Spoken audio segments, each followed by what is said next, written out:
In today's video, I'm going to teach you how to unpark a domain on GoDaddy. If your domain is currently parked and you want it to point to your actual website, the process is simple once you know where to go. What you're really doing is updating the domain's DNS settings so the domain connects to the correct server. I'll walk you through it clearly so you can follow along without confusion. First, open the GoDaddy website and sign into your account. Make sure you're in the correct account where the domain is managed, because all of the changes we're making will be done from there.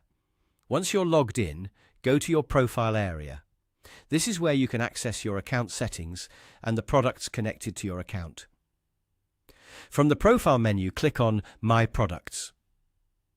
This page shows everything you currently manage through GoDaddy, including your domains. Now find the domain you want to unpark. When you locate it, click on DNS.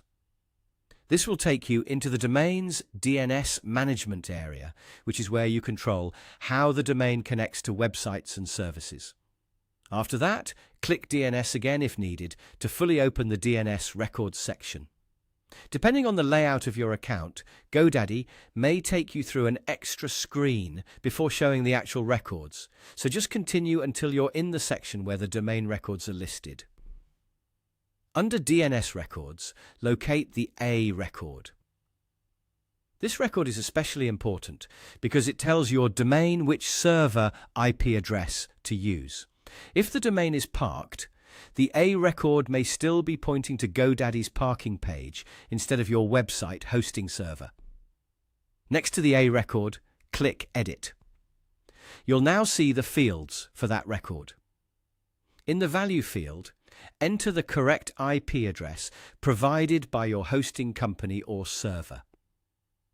Be careful here, because even a small typo can prevent your website from loading properly. Once you've entered the correct IP address, click Save. That's the key step that updates the domain and effectively removes the parked connection, allowing the domain to begin pointing to your real website. After saving, keep in mind that DNS changes may not happen instantly. In some cases, the update can start working within minutes, but it may also take a little longer to fully propagate across the internet. So, if you don't see the change right away, give it some time and check again later. And that's how to unpark a domain on GoDaddy by updating the A record in your DNS settings.